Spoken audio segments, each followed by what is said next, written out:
handa ng makibalita sa mga pangyayari sa loob ng bansa. Sa Balita Pilipinas Ngayon, kapartner ang Surf Rose Fresh.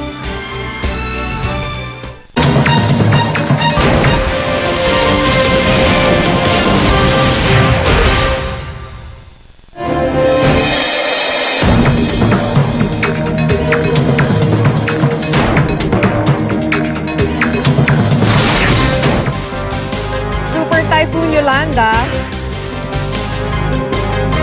inaasahang, pasensya na po, dapat ay mag-uulat tayo maya-maya siguro tungkol sa Super Typhoon Yolanda, no? Pero sa ngayon, ay babalik po muna tayo muli dito sa nagaganap na pagdinig ng Blue Ribbon Committee sa Senado.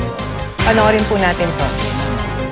Kasi sa mga proceedings yun, nakikita namin na kayo matalinong tao, no? Maganda at alam nyo kailan tamang sagot. Pero sa nangyayari ngayon, mukhang meron pa rin nasa likuran ninyong abogado base sa inyong mga sagot. So, itong PDAP scam, it's all about ghost projects, ghost transactions. So, meron ba kayong ghost lawyer? Wala na kayong abogado? Wala na kayong nasa background nyo? Gusto lang namin malaman. Si Attorney Villamor kasi ho, sa serious illegal detention lang ho yun. So, sa ombudsman ho, kumukuha na po yung asawa ko, tsaka kami. So si Attorney Villamor, siya na po ang pumalit, no? Siya na po maghahawak ng Siya naman talaga ho detention. yung sa illegal detention before pa po. Sila ni Attorney Bruce. Anyway, Mr. Chair, as I've said earlier, I've prepared some questions, but unfortunately, I don't think we can extract any answers that would help us in crafting laws that would prevent similar occurrence of this crime to happen once again, no? Pero sana masasabi ko lang, let me just make a manifestation, Mr. Chair, that malaki sanang may tutulong ni Ms. Napoles kung siya po ay magsasalita dahil ito po ay inaintay ng ating mga kababayan kung paano natin may iwasan, no, na magkaroon pa ng ganitong kalaking conspiracy, ganitong kalaking scam na talagang bilyon-bilyon at palagay ko ito rin ay as much as most of our countrymen are frustrated right now, I'm also frustrated, Mr. Chair. That's all. Thank you, Senator Ejercito. We'd also like to note, Ms. Napoles, na parang selective ang memory ninyo, ha? Yung mga tungkol sa coal credits, yung tungkol sa Indonesia, may tungkol sa $10 million deals na alala nyo, but a few weeks ago, interview kay Maring Winnie, hindi nyo maalala. So, there seems to be an evasiveness. But anyway, let that be muna. The next one is Senator Grace Po. Senator Po. Salamat, Mr. Chairman. Ginang Napoles, kami po bilang hinalalang taong bayan, nandito po kami hindi lamang para magtanong para sa aming sarili, pero itanong na rin yung nararamdaman ng marami naming nakakadaong palad. Alam niyo po, sinasabi na may banta sa buhay ninyo dahil nga mga makapangyarihang tao ang nagdadawit dito sa PDAP scam na ito. Pero para sa akin po, ang mga ordinaryong mamamayan, sila po dapat talaga ang isipin ninyong may puot ngayon sa inyo. Ngayon, kaya ko po nabanggit yan kasi po, kung naniniwala kayong inosente kayo sa lahat ng mga paratang na ito po ang pagkakataon para depensahan po ninyo ang inyong sarili. Kasi ganito po yon. Lahat binibintang na sa inyo. Ang isang inosenteng tao, kadalasan, yayakap sa pagkakataon na maipagtanggol ang sarili. Pero sa inyo po, pag tinatanong kayo tungkol sa bakit nila ginagawa yan sa inyo, sinasabi lang ninyo, ewan ko sa kanila, hindi po yan ang normal na reaksyon ng isang taong nagngingit-ngit dahil merong hustisya laban, na merong hindi makatuwiran o hindi makahustisyang bagay na ginagawa sa kanila. Katulad po niyan, di ba po tinanong kayo ni Senator Santiago, kung kayo po ay may kinalaman doon sa PR strategy tungkol sa DAP, hindi po ba? At sinabi ninyo, wala akong kinalaman dyan. Yung DAP, yung kukuha ng mga PR agencies para sa DAP. Di ba sabi niyo, wala ako talagang kinalaman dyan. At yung sagot na ninyong yon, nakita ko na talagang, parang sa akin, no, talagang wala kayong kinalaman. Kasi para bang ang lakas ng loob ninyo talagang sabihin, wala. Pero sa mga ibang bagay, parang hindi po kayo masyadong kumbinsido rin sa sagot ninyo. Kasi kahit na sinabi ninyo, I invoke my right, no? Marami naman pong pwedeng sagutin na hindi naman pong makakasama sa inyo. Halimbawa, ano talaga ang trabaho sa inyo nila Ben Herluy kung hindi sila gumagawa ng PIDAF? Hindi po din ninyo sinagot yan. Hindi naman din po siguro makakasama yan. So, di ba sinabi po ninyo nang galing po din kayo sa hirap? Tama po ba? Kahanga-hanga rin po na meron kayong lakas ng loob na iahon ang inyong pamilya. Gusto ko lang malaman, sa kaibuturan ng puso ninyo, meron po ba kayong damdamin para sa mahihirap sa ating bayan? Opo. Dahil malapit nga po kayo sa mga pare, hindi po ba? Opo. Alam niyo po, sa issue ngayon, na ang sinasabi ang pinapagnakawan natin ay ang pinakamahihirap ng mga kababayan natin. Kahit naman po ang mga nagkasala sa Panginoon, napapatawad rin. Hindi naman ibig sabihin pag pinatawad ay hindi ka pa rin magbubuwis ng dapat mong bigyan ng pagbabayad utang. Meron po talagang dapat kabayaran ang lahat ng ginagawa natin. Pero kung meron pong pagsisisi, sa tingin ko naman mapapatawad din kayo ng ating mga kababayan kung sakaling mapatunayan. Ang tanong ko po, kung kayo po ay binigyan ng pagkakataon maging state witness, hindi ko po sinasabing may bibigay ito ng Senado. Sa tingin po ba ninyo, mas marami kayong masasabi tungkol sa mga nangyayari ngayon?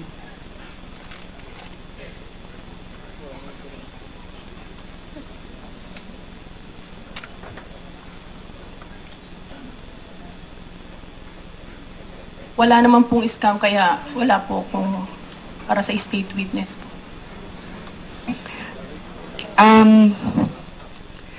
May isa pong napatunayan din po noong 2004 dito nga sa Jocris Trading, no? Na nag-supply nga kayo ng mga fertilizer, hindi po ba? Nag-supply kayo ng fertilizer? Hindi ko po alam.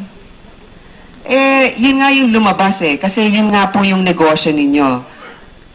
Sa Jocris Trading, hindi po ba, Mr. Louie, nag-supply ng fertilizer, pero fertilizer pang ornamental plants, hindi po ba? Yes po, Madam. Prime EC foliar fertilizer. Kaya ko po nasabi yan. Kasi itong fertilizer fund scam, naging bihikulo ito para bilhin ang pabor ng maraming mga tao sa iba't ibang panig ng Pilipinas para nga matuloy ang pandaraya noong 2004 sa presidential elections. Pero hindi po yan ang pinakamasakit doon. Ang masakit po doon sa fertilizer fund scam ay ang napagnakawan ng mga magsasaka. Kasi po, ornamental lang ibinibigay na fertilizer para sa magsasakang nagtatanim ng bigas, ng palay para sa bigas. Hindi po ba yan ay isang kriminal na gawain?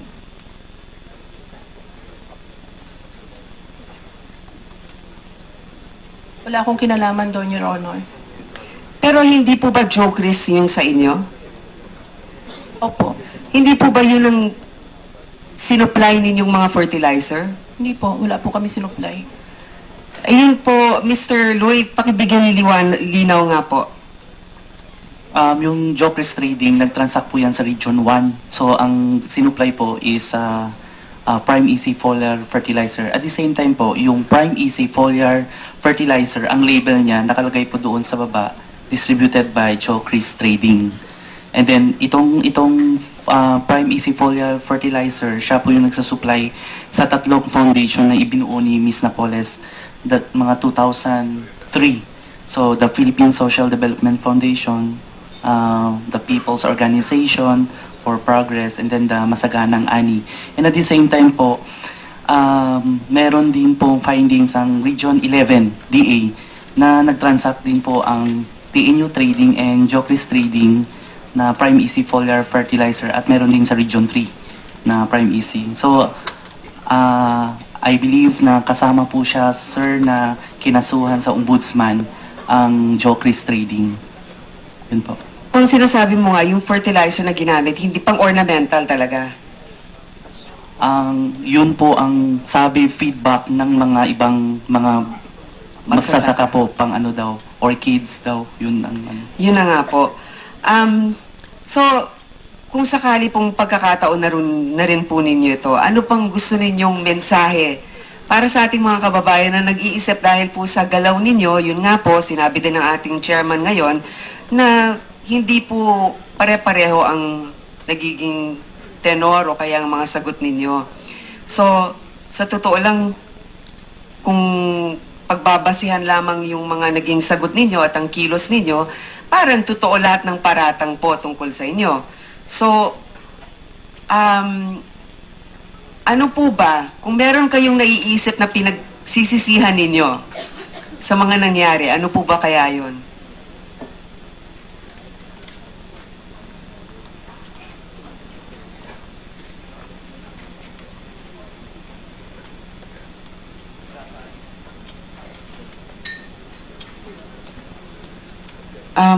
Sige, baka wala naman masyadong pinagsisisihan. So, yun na lamang po, Mr. Chairman. Salamat po. Thank you, Senator Poe. The next one sa listahan ko is Senator Trillanes. Thank you, Mr. Chairman. Mrs. Napoles, the whole morning and afternoon, narinig natin yung mga sagot ninyo at narinig din yung mga salaysay ni Mr. Ben Horluy. Meron ba kayong dagdag pa sa depensa ninyo regarding sa mga paratang sa inyo? Wala na po, nasabi ko na po lahat. Okay. Ang kwan ho natin kasi dito is nasasaksihan tayo ng buong bayan at alam niyo yung mga Pilipino may kutob yan eh. Based on the demeanor ng mga tao, nalalaman lang kung sino nagsasabi na totoo, sino yung may tinatago. So, antayin na lang natin kung ano yung magiging husga nila. Ano? Outside ng ano yan, ng korte. Now, Mr. Ben Horluy, andiyan dyan ba sa inyo yung affidavit na kaninang binasa niya? Ibalik na po, sir, yung ano. Aling affidavit? The one that he read earlier? Chairman? Okay, yeah.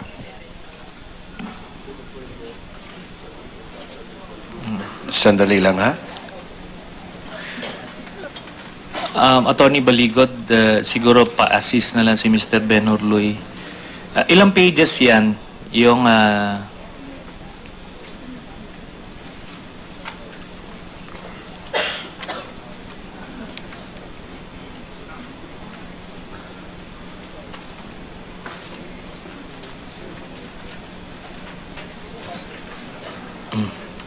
Four pages po. 4 pages? Wala po yung front page na ano, pinakaunahan. Hindi, excuse me, ang nasupply lang namin yung excerpts, no? Okay. Yung pong sinumpang salaysay, No. wala dito. That would suffice, Mr. Chairman.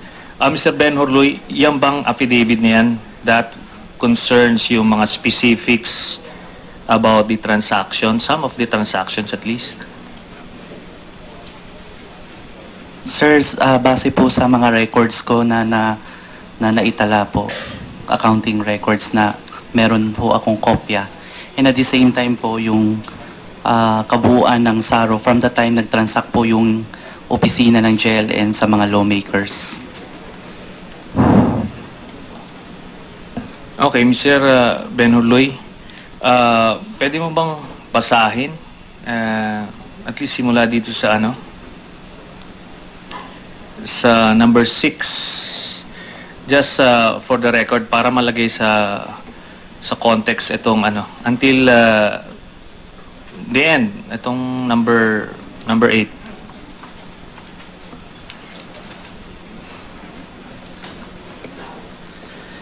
kami, Benhar K. Lui and Merlina P. Sunyas, ay kasama sa ilang empleyado ni Ginang Napoles na pinagkakatiwalaan niya na maghanda ng pera tuwing may legislator o representante ng legislator o ilang GOCC officials na pupunta sa opisina para kun ang komisyon nila. Kami rin ang pinaghahandaan niya kung may ipapadala siyang pera sa mga ito. At minsan kami rin mismo ang nag-aabot sa mga ito. Ang natanggap na pera ng bawat opisyal at ibang detalye nito ay naitala ko sa aking accounting records mula 2004 hanggang 2010. May pailan-ilan na naitala para sa taon na hindi po ano to?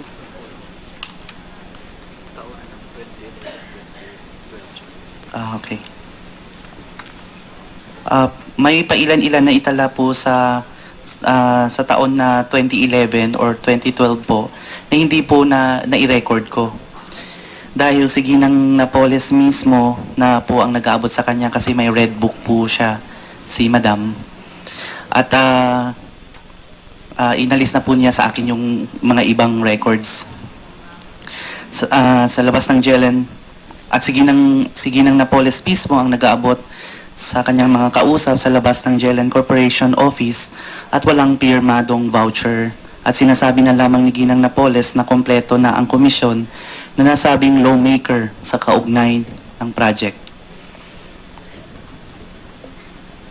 Sir, babasahin ko ulit yung 7.1. PDAF ni Senator Ramon Revilla III na ang tumanggap na komisyon na naitala ay si Attorney Richard Cambe. Siya po yung Chief Political Officer. Ang usapan ni Ginang Napoles at saka po si Senator Bong ay 50%. Ang kabuuan po ng PDAP ayon sa total lahat ng SARO ay 652 million. Ang kabuuan ng komisyon, the 50% is 326 million. Kaya lang ang sa aking financial records ay only 224,512,500. PDAF ni Senator Juan Ponce. Excuse muna, let's stop there. So in short, yung difference ng 326 million at saka 224 million, which is roughly 102 million, in your understanding, diniretso ni Mrs. Napoles kay dito sa specific na senador na na-mention. Opo, sir. So, kaya doon sa record mo, 224 lang. Yes po, sir. Pero alam mo na ang understanding 50. is 50%. Yes, sir. Okay. Kasi yun po yung nasa file namin po. Sige. PDAF ni Senator Juan Ponce Enrile. Ang tumatanggap po ng komisyon at pumupunta po sa opisina ay si Ginang Ruby Tuason. Ito ay para kay Attorney Jessica Lucila Reyes at sinasabi po din ni Ma'am Ruby Tuason ay para kay Senator Enrile. Ang usapan pong komisyon is 50%. So ang total kabuuan po ng PDAF na ayon sa aking record, PDAF or yung SARO, total is 726,550,000. Ang kabuuan ng komisyon na nakuha, supposedly dahil 50%, ito ay 363,275,000. Pero sa aking records lang na nakuha ko po ay 172,834,500. And then, PDAF po ni Senator Jinggoy Estrada.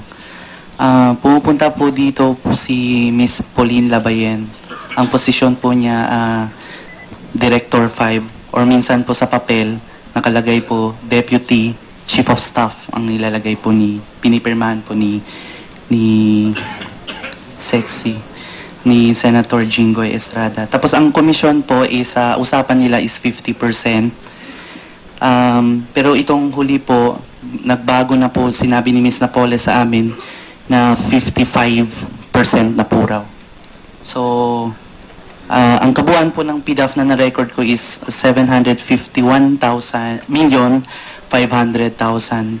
And then ang kabuuan ng commission is 375,750,000. So ang base sa aking records, 183,793,750. Okay, so that is for the senators, ano?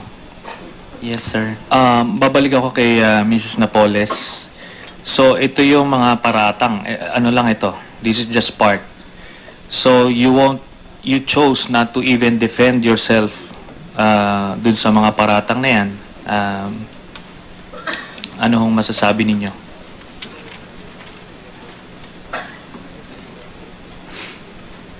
Nasa ombudsman na po yung kaso. Di ba yun ho yung sinampa sa amin? Okay. So, with that, medyo malalim ho ang malalim at grave ang mga paratang. So, ako, I would encourage you to take the advice of Senator Miriam, Defensor Santiago, kasi nakikita ko mukhang yun lang ang way out sa inyo. Okay? That is serious advice. At pag-usapan nyo yan ng mga abogado ninyo. Please. Now, let me ask DOJ Secretary Laila De Lima. Ma'am?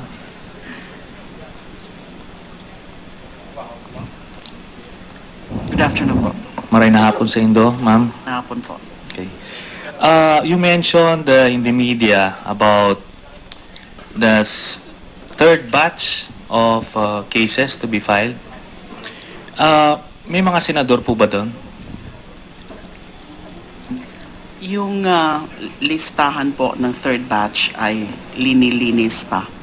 May I explain the reason why I was constrained to disclose that fact, that we are also investigating non-PDAF scams, is because pag tinatanong ho kasi ako ng media, yung sa second batch nyo, ilan ba? Bakit 8 pa lang sa first batch? And sa second batch, ilan? So I told them that even if yung listahan ni Ben-Hur at yung ibang mga whistleblowers ay medyo mahaba-haba, I should think that it's about more than 30 yung nasa listahan nila Ben-Hur, ay hindi ho namin pwede o hindi ho namin maigo pa yung mga kaso with respect to some is because in the course of the validation by the NBI sa mga dokumento and even sa accounting records din po ni Ben-Hur, ay hindi naman po lahat ay PDAF. So may ilan-ilang mga lawmakers na nasa listahan nila Ben-Hur na yung mga recorded transactions based on Ben-Hur's daily transaction records ay hindi naman PDAF. So when I ask, ano ba ito? Iba-iba hong projects yan. And sabi, some are the so-called congressional insertions.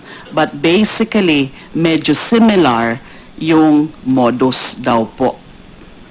So we are investigating that. We are completing also the documents para yun ang maging third batch. Kasi yung second batch, the reason why medyo na-delay na naman is because sabi ko po, kompletuhin yung second batch, meaning isang buhos na dapat na lang yung second batch of PDAF cases in so far as the Napoles component of the PDAF scam is concerned.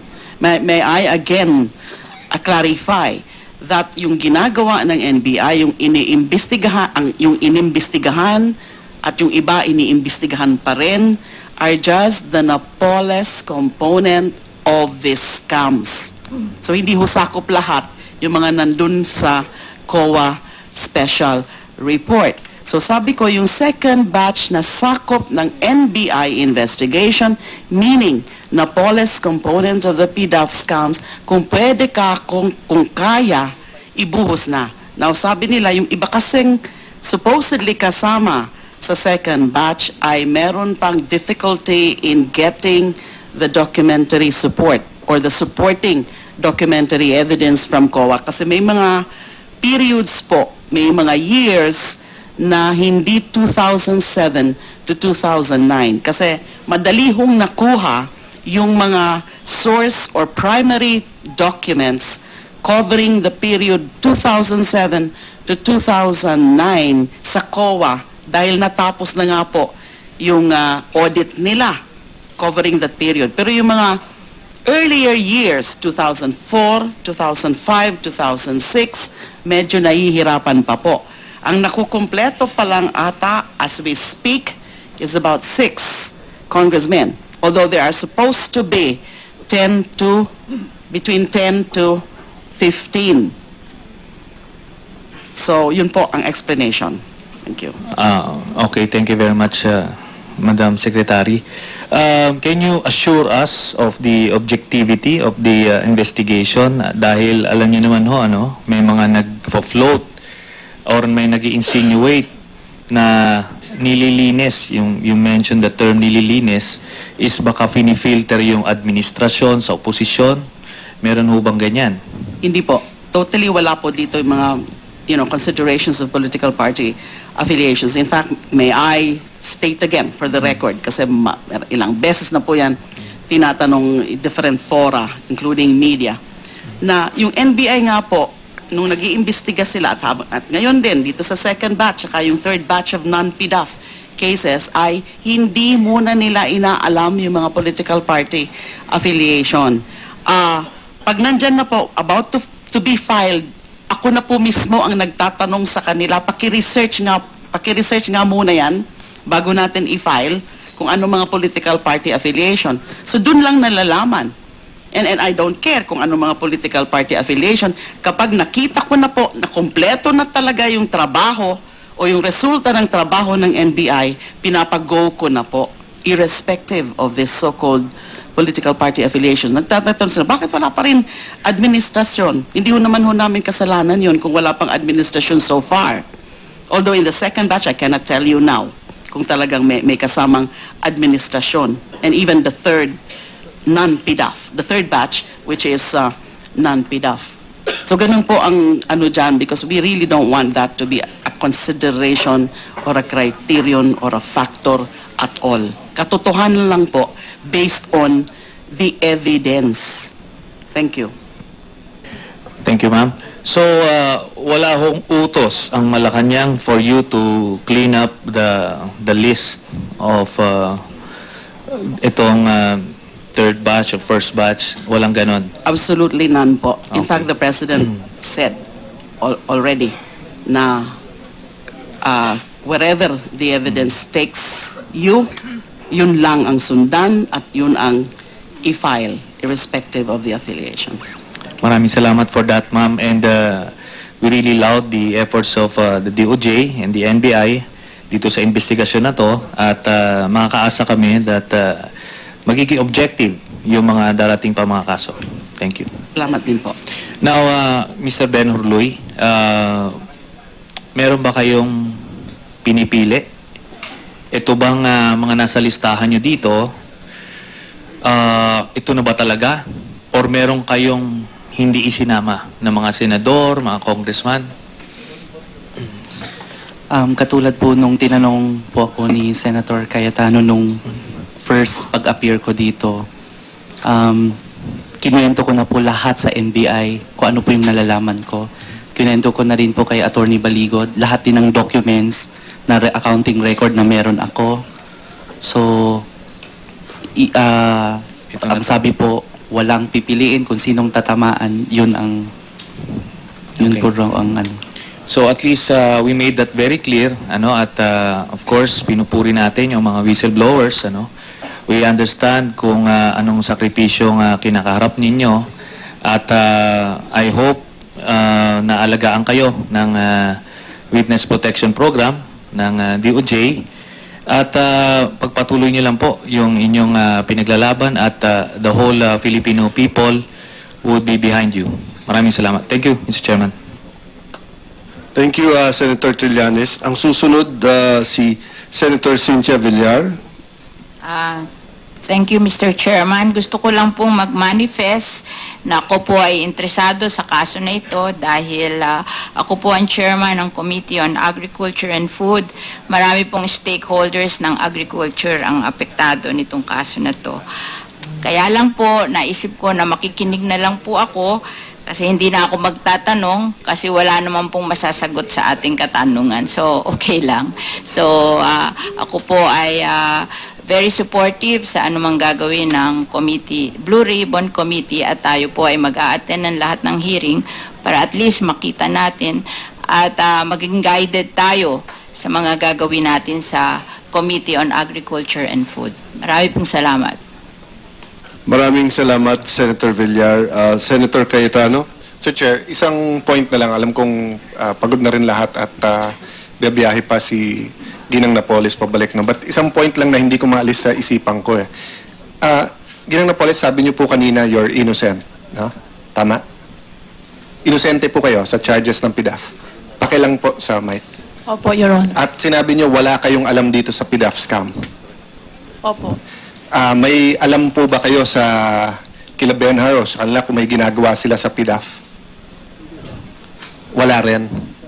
Wala rin po. Pakiulit lang. Pakiulit lang. Opo, wala, no? Okay. Bakit ho nyo nasabi kanina na kawawa naman yung 3 senador na nadadrag yung pangalan? Akala ko ba wala kayong alam sa PDAF?